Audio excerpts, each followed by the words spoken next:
দীঘার হোটেল থেকে বেরিয়েই আমরা চলে আসলাম তালসারিতে। এখানে বিচের ধারে অনেক সানগ্লাসের দোকান ছিল, সেখানেই সবাই ট্রায়াল দিল এবং পছন্দ মতো অনেকেই সানগ্লাস নিল।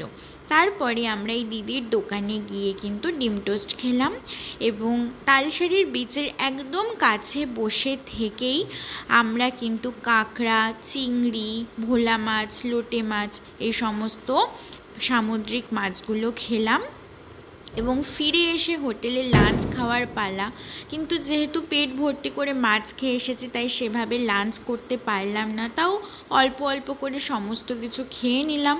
আরও অনেক কিছু আইটেমে ছিল, সেটা দেখানো হয়নি। এবং আইসক্রিম ডেজার্টে নিয়ে সন্ধেবেলার দিক করে আমরা রুপটপে গেলাম এবং সেখানে গিয়ে যে সুইমিং পুল আছে সেখানে আমি আমার ফেভারিট স্কিন কেয়ার নিউট্রিশন খেতে খেতে কিন্তু বেশ কিছু ফটোশ্যুট করে ফিরে